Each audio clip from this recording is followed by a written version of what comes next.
Bismillahirrahmanirrahim. Assalamualaikum warahmatullahi wabarakatuh. Alhamdulillahirabbil alamin. Segala puji beserta syukur kepada Allah Subhanahu wa taala yang masih memberikan limpahan rahmat, kesehatan, kesempatan kepada kita semua sehingga kita masih bisa melanjutkan proses pembelajaran kita pada kesempatan kali ini. Salawat dan salam untuk junjungan kita Nabi Allah Muhammad sallallahu alaihi wasallam. Salli ala Sayyidina Muhammad wa ala ali Muhammad. Nanda semuanya senang masih bisa menyapa Nanda semuanya meskipun melalui media pembelajaran kita kali ini. Baik Nanda semuanya, untuk menghemat waktu pada video pembelajaran kali ini kita akan membahas tentang ketentuan pernikahan dalam syariat Islam. Baik, pertama mari sama-sama kita lihat pengertian pernikahan. Pengertian pernikahan ini kita ambil dari salah satu pandangan ulama Imam Ahmad bin Umar Asy-Syatiri dalam kitab Al-Yaqut Al-Nafis, mendefinisikan nikah sebagai atau secara bahasa yang berarti menggabungkan atau mengumpulkan. Sedangkan menurut istilah syariat, nikah ialah suatu akad yang menjadikan bolehnya seseorang laki-laki dan perempuan melakukan hubungan suami istri. Tentu dengan rukun dan syarat yang sesuai dengan syariat agama kita. Yang kedua, kita lihat dalil. Tentu kalau dalil kita tidak terlepas dari Al-Quran dan Sunnah. Pada kesempatan kali ini, sesungguhnya kan dalam Al-Quran itu banyak dalil-dalil yang berbicara tentang atau pernikahan. Hari ini kita angkat satu firman Allah Subhanahu wa taala dalam Al-Qur'an surah Ar-Rum pada ayat yang ke-21. Ini di mana nih biasa kita temukan? Biasa kita lihat ini pada surat-surat undangan ini ya. Undangan Walimatul Ursh. Ini akan senantiasa dicantumkan ayat ini. A'udzubillahi minasyaitonirrajim. Bismillahirrahmanirrahim. Wa min ayatihi an khalaqalakum min anfusikum azwajan litaskunu ilaiha wa ja'ala bainakum mawaddatan wa rahmah. Inna fi dzalika laayatin liqaumin yatafakkarun. Kita lihat terjemahannya.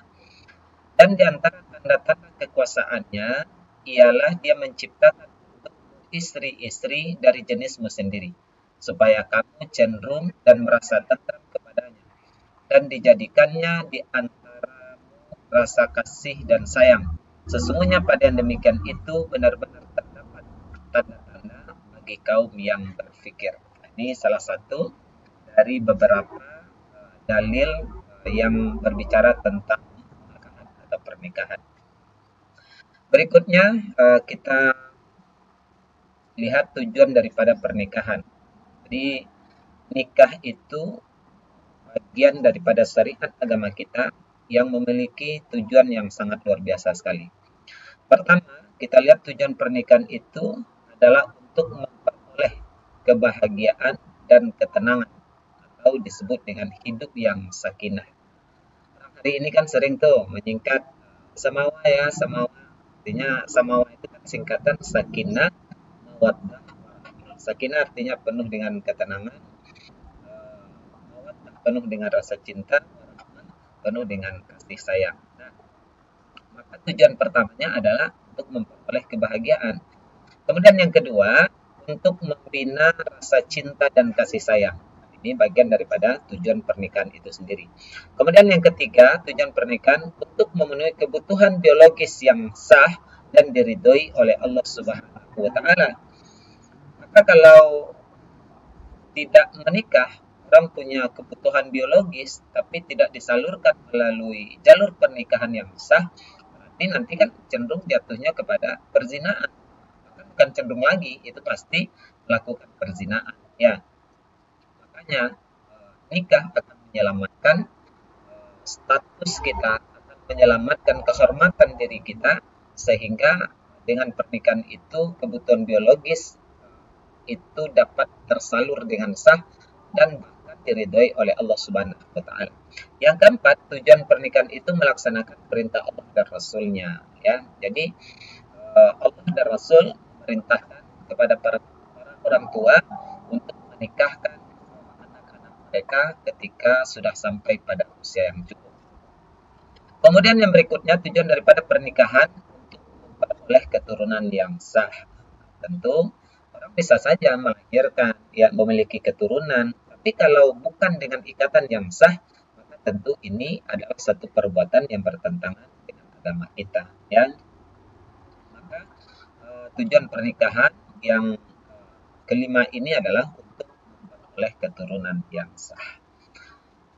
Yang berikutnya, hukum pernikahan. Ada berapa itu hukum pernikahan? Di sini kita cantumkan menurut para ulama dalam hukum fikihnya itu pernikahan itu terbagi menjadi 5 bagian, ya. Jadi di antara yang 5 itu, 1 wajib, ya, yang kedua sunnah, maka yang ketiga haram, keempat makruh, yang kelima mubah. Anda semuanya bagi orang-orang tertentu bisa saja hukum pernikahan itu menjadi wajib. Bagi yang lainnya mungkin menjadi sunnah.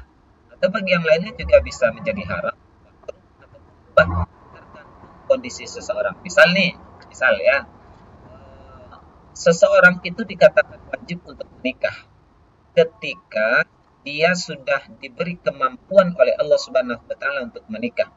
Kemudian mampu secara fisik maupun mampu secara ekonomi, ya. Tetapi dia tidak mau juga menikah. Sehingga dengan demikian dia akan cenderung melakukan perbuatan zina. Maka orang seperti inilah yang dikatakan menjadi wajib. Atau yang kedua misalnya sunnah adalah orang yang diberi kemampuan oleh Allah, sudah sanggup untuk menikah, tapi dia masih bisa menjaga kehormatan dirinya. Nah, maka orang seperti ini dianggap sunnah. Haram, makruh, dan mubah. Silakan nanti Anda fahami, baca itu di buku paket kita lengkap itu semuanya, ya. Nah, kemudian yang berikutnya, ketentuan pernikahan. Kalau kita bicara tentang ketentuan pernikahan, berarti kita bicara tentang rukun dan syarat pernikahan. Pertama, kita pahami dulu rukun dan syarat pernikahan. Rukun yang pertama itu calon suami. Nah, bagaimana syarat-syarat calon suami itu? Pertama, syarat menjadi bagi seorang calon suami itu benar-benar laki-laki.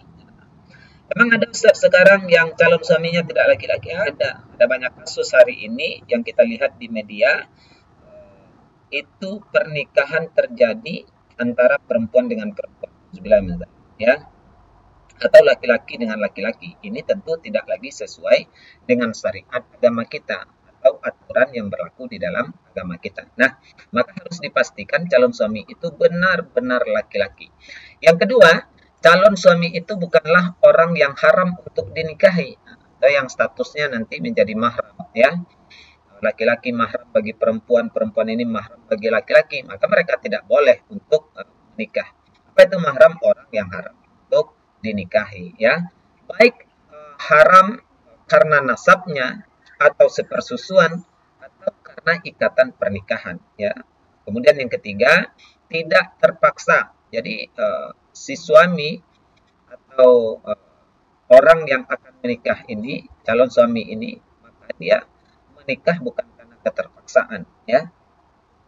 Kemudian yang berikutnya, calon suami diketahui jelas identitasnya. Jadi harus jelas identitas seseorang yang akan menikah itu. Kemudian yang berikutnya, tidak sedang melakukan ihram. Sebab orang yang sedang melakukan ihram itu tidak boleh untuk melangsungkan pernikahan. Berikutnya, rukun yang kedua itu ada calon istri. Nah, di calon istri ini juga harus memenuhi syarat-syarat berikut ini.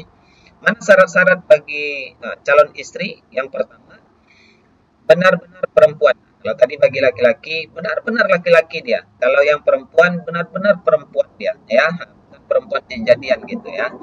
Kemudian yang kedua, bukan wanita yang haram untuk dinikahi. Seperti tadi, baik haram karena nasab, karena sepersusuan atau karena ikatan pernikahan. Yang ketiga, jelas identitasnya, sudah diketahui nama serta nama orang tuanya oleh calon suaminya. Dan yang berikutnya, tidak sedang melakukan ihram atau dalam masa iddah. Ya, kalau laki-laki tidak dalam masa ihram saja.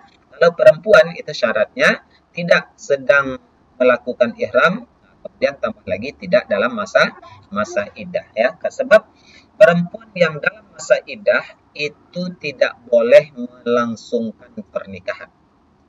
Tidak sah pernikahannya kalau dia masih dalam masa iddah, ya. Masa iddah itu masa menunggu bagi perempuan, misal yang ditinggal mati oleh suaminya atau orang yang berpisah, ya, bercerai, yang ditalak oleh suaminya, itu ada masa iddahnya, setidaknya minimal 3 kali kuruk atau 3 kali suci, 3 bulan 10 hari biasanya hitungannya, ya. Kemudian yang berikutnya ada wali. Ini bagian rukun berikutnya, wali. Mana syarat yang menjadi wali? Satu, itu harus Islam. Bagaimana kalau wali yang utama itu kan kalau kita urut itu adalah ayah kandung, ya. Jadi kalau misalnya ayahnya ini murtad, maka itu tidak boleh menjadi wali nikahnya. Syaratnya harus agama dia, ya, Islam dia. Kemudian yang berikutnya baligh, sudah dewasa, tidak sah anak kecil menjadi wali nikahnya. Kemudian yang ketiga berakal sehat, ya, bukan orang yang sedang dalam gangguan jiwa. Kemudian yang keempat merdeka, bukan seorang hamba atau seorang, maksudnya hamba saya atau budak gitu. Kemudian yang berikutnya laki-laki, tidak sah wali itu dari perempuan. Jadi nggak boleh, meskipun dia punya ibu atau saudara kandung ibunya misalnya, orangnya cerdas, pintar, dia profesor sekalipun, tapi dia wanita, maka tidak boleh atau tidak sah menjadi wali nikahnya, ya.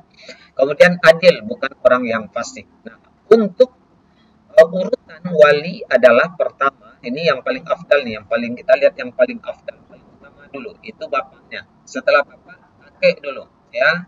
Kalau tidak ada bapak, boleh kakek. Kemudian kalau tidak ada kakek, boleh saudara laki-laki sekandung. Kemudian saudara laki-laki sebapak, saudara laki-laki seibu, anak laki-laki dari saudara ayah, ayah maksudnya, anak laki-laki dari saudara kandung, anak laki-laki dari saudara seibu, paman atau laki-laki paman, ya, anak laki-laki paman. Kemudian bagi perempuan yang tidak memiliki wali, misalnya walinya sudah meninggal, maka walinya adalah pemimpin di daerah tersebut. Kalau di negara kita ini kan Anda semuanya itu biasanya diambil dari pegawai kantor urusan agama, ya. Jadi wali hakim atau wali kalau kita penghulu, ya, biasanya itu yang menikahkan adalah. Kemudian yang berikutnya ketentuan pernikahan, rukun dan syarat, ya. Syarat rukun berikutnya 2 orang saksi. Nah, ini menjadi rukun nih, ya. Menjadi rukun. Bagaimana syarat-syarat saksi itu? Jadi sahnya pernikahan itu ketika ada 2 orang saksi. Nah, ini kan sesuai dengan undang-undang pernikahan nih, ya. Nomor 1 tahun 74 tentang pernikahan itu wajib mendatangkan 2 orang saksi, ya. Dan bagaimana syaratnya? Nah, pertama syarat saksi itu, ya, bersama dengan syarat wali ini, 1 Islam, kemudian balik, sudah dewasa, tidak sah anak-anak, kemudian yang ketiga berakal sehat, yang keempat merdeka, bukan seorang budak, yang kelima laki-laki, tidak sah saksi itu dari perempuan, kemudian yang kelima adil, bukan orang yang fasik. Nah, ini kan beriringan dia antara syarat yang dibebankan kepada wali dengan syarat yang dibebankan kepada saksi. Kemudian berikutnya ketentuan pernikahan juga, rukun dan syarat pernikahan. Ada lagi syarat dari ijab kabul, ya. Jadi ada ijab, ada kabul dalam pernikahan itu. Nah, apa itu ijab? Ijab ini penyerahan, kabul penerimaan. Siapa yang menyerahkan? Wali. Diserahkan oleh wali mempelai perempuannya kepada calon suaminya, maka diterimanya oleh calon suami ini, itulah yang disebut dengan kabul. Maka ada istilah ijab dan kabul, serah terima dalam pernikahan. Mana dia syaratnya? Ijab kabul dilaksanakan dalam keadaan yang bersambung. Jadi maksudnya ketika diserahkan langsung dalam satu waktu itu diterima langsung, kabul langsung oleh mempelai laki-laki ini. Tidak boleh misalnya dijeda dulu ya, dan difikirkan dulu lama-lama baru dia, maka tidak sah dia. Makanya kan kalau saya yakin dan percaya Anda juga sudah pernah menyaksikan proses ijab kabul itu seperti apa. Kan ketika saya nikahkan anak kandung saya bla bla bla bla, langsung nanti dijawab oleh si calon suami ini ya, aku terima menikah baru saja dengan syarat bla bla, kemudian dengan maharnya seperangkat dasar dibayar tunai begitu kan. Lalu pas tunai aku terima begitu. Jadi ada ijab penyerahan secara langsung diterima pula oleh langsung kabul oleh calon suaminya. Itu disebut dengan ijab kabul. Maka ini yang dimaksud dalam keadaan yang bersambung. Kemudian yang kedua, tidak ditambahi dengan keterangan jangka waktu tertentu. Misal nih, aku nikahkan anak kandungku dengan nama ini bla bla bla dengan mas kawin pada 1 minggu ke depan. Misalnya seperti itu ya, 1 minggu ke depan. Kan itu tidak boleh. Berarti itu ada jangka waktunya. Dia harus pada saat itu juga. Kemudian tadi bersambung langsung diterima oleh calon suami. Kemudian yang ketiga, lafaznya jelas maksudnya dan tidak disangkutkan dengan makna yang lainnya atau dengan kata-kata yang bermakna ganda atau dengan dibukti dengan makna-makna lainnya. Tidak ya, tidak boleh seperti itu. Kemudian yang berikutnya, ijab dan kabul menggunakan kalimat nikah. Makanya kan kalau Anda menyaksikan atau tazwij ya, atau turunannya yang semakna lah ya. Kalau misalnya Anda pernah menyaksikan berlangsungnya ijab dan kabul itu, dan rata-rata di negeri kita ini di Indonesia, sang wali, seorang wali itu akan mengatakan saya nikahkan. Ini berarti dengan menggunakan kalimat nikah. Saya nikahkan anak kandung saya. Saya nikahkan adik kandung saya. Misalnya seperti itu. Itu disebut dengan kalimat nikah. Yang terakhir, boleh menggunakan bahasa selain bahasa Arab. Jadi tidak mutlak harus dengan menggunakan bahasa Arab. Yang berikutnya, hak dan kewajiban suami istri. Di sini Anda juga harus memahami bahwa hak dan kewajiban suami istri ini berarti dia saling keterkaitan ya. Kalau kita sampaikan kewajiban suami, berarti itu semua adalah hak istrinya. Kalau yang kita sampaikan itu adalah kewajiban istri, berarti itu adalah hak suaminya. Oke, kita lihat dulu yang pertama ya. Kewajiban suami. Apa saja kewajiban suami terhadap istri? Satu, memberi tempat tinggal yang layak kepada istri sesuai dengan kemampuannya. Lihat Al-Quran surah At-Talaq ayat yang ke-6 itu ya. Jadi memberikan tempat tinggal sesuai dengan kemampuan seorang suami. Si istri juga harus tahu diri tuh ya. Kalau kemampuan suami kita berapa misalnya ya, seperti apa kemampuannya, maka jangan lebih ya. Kemudian yang kedua, memberi nafkah istri menurut kemampuan suami. Juga tidak ada paksaan sebenarnya. Dia diukur dengan kemampuan kita. Jadi hidup kita ini Anda semuanya bahwa di dalam Al-Quran itu begitu sempurna diatur semua sisi kehidupan kita. Ya, termasuk memberi nafkah ini kita tidak dituntut memberi lebih. Kalau mampu ya silahkan saja. Tapi yang diatur adalah memberi nafkah kepada istri menurut kemampuan seorang suami. Yang ketiga, berinteraksi dengan istri secara ma'ruf. Apa itu ma'ruf? Ma'ruf itu artinya baik, yaitu dengan cara yang baik dan penuh kasih sayang, saling menghargai dan memahami kondisi pasangannya atau kondisi istrinya. Yang keempat, menjadi pemimpin dalam keluarga. Ini kan di dalam Al-Quran jelas sekali itu ya, kalau pemimpin pasti bertanggung jawab. Jawabannya itu bukan di dunia saja, tapi pertanggungjawabannya sampai nanti di akhirat.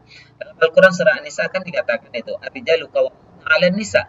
Laki-laki itu adalah pemimpin bagi wanitanya, suami pemimpin bagi istrinya.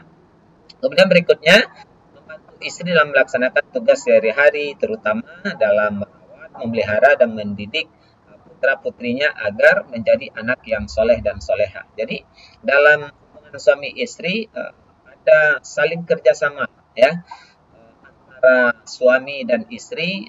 Jadi tidak hanya saling membebankan, tetapi saling membantu. Itulah beberapa dari kewajiban suami kepada istrinya. Sebaliknya juga ada kewajiban istri kepada suaminya. Berarti yang kita bicarakan tadi, kalau kita bicara tentang kewajiban istri kepada suami, berarti ini adalah hak suami yang akan dia terima dari istrinya. Ya, pertama, patuh dan taat kepada suami sesuai ajaran agama. Apabila suami memerintahkan atau melakukan sesuatu hal yang bertentangan dengan ajaran Islam, maka dia tidak wajib untuk ditaati, ya. Karena kan sifat pemimpin itu untuk ditaati. Lalu bagaimana kalau si suami atau pemimpin, misalnya kalau kita bicara dalam rumah tangga, berarti pemimpinnya adalah suami. Bagaimana kalau suami memerintahkan sesuatu yang bertentangan dengan syariat? Tidak ada ketaatan, tidak ada kepatuhan di sana, ya. Rasulullah mengatakan dalam hadisnya, la ta'ati bi maksiatillah. Tidak ada ketaatan untuk bermaksiat kepada Allah Subhanahu wa taala. Jadi kalau selama yang dia perintahkan itu adalah kebaikan, maka istri wajib untuk mematuhinya. Tapi kalau yang diperintahkan itu misalnya keburukan atau mengandung dosa, maka sang istri tidak boleh patuh atau mentaatinya.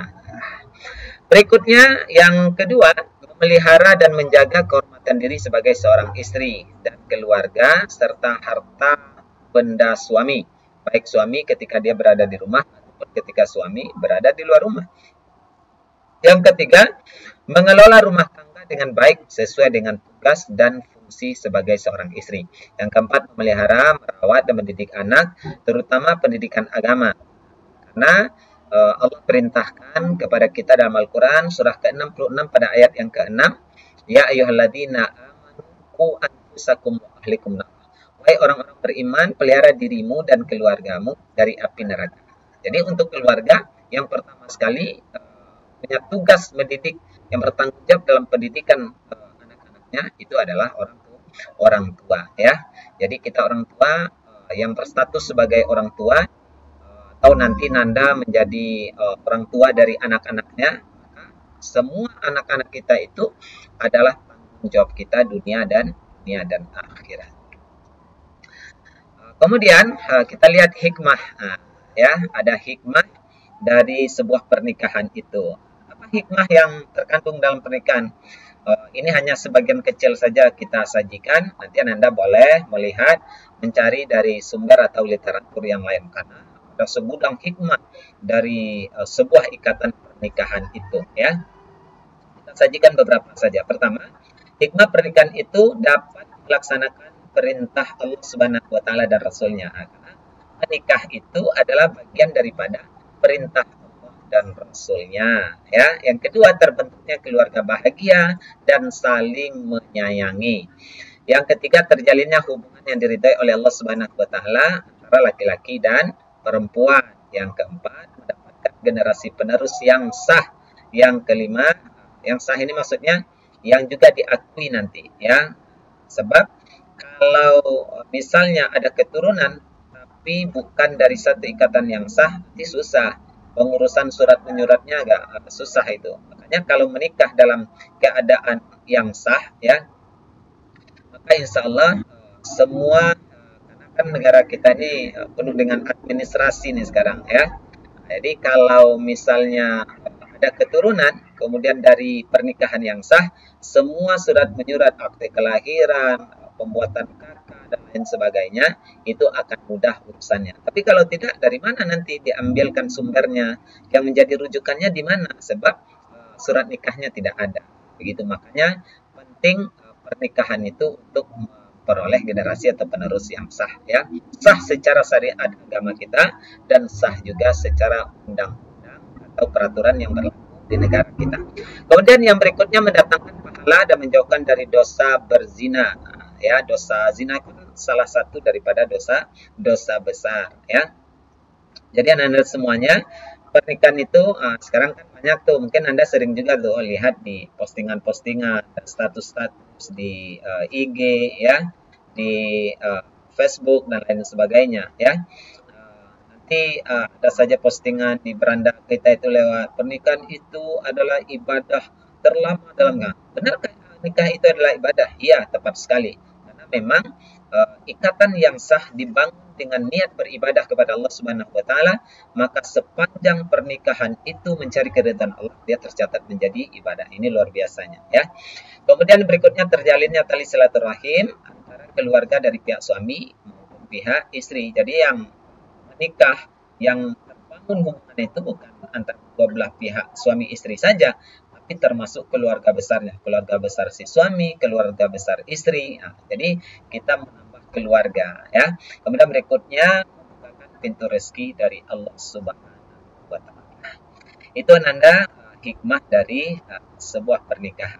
Saya pikir itu barangkali untuk materi atau penyajian kita pada video pembelajaran kali ini. Untuk lebih dalamnya silakan Anda melihat dari sumber-sumber yang lainnya atau literatur yang lain untuk penjabaran, pendalaman dari materi-materi yang kita pahami. Nanti silakan juga Anda baca juga tentang kitab-kitab fikih munakahat, karena sebenarnya masih banyak lagi tuh ya. Belum lagi nanti bicara tentang mahram ya, mahram mu'abbad, ada mahram ghairu mu'abbad ya. Nanti akan banyak materi itu. Silakan Anda boleh lihat di internet, sekarang banyak tuh sumber-sumber belajar kita ya.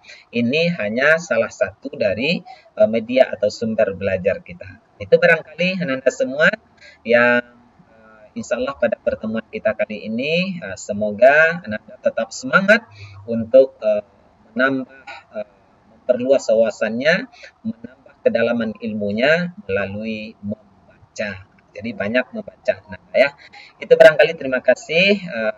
Kita akhiri pembelajaran kita kali ini dengan membaca doa kafaratul majelis.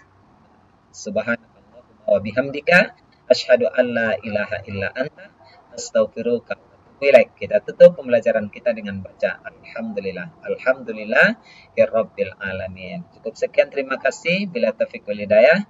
Wassalamualaikum warahmatullahi wabarakatuh.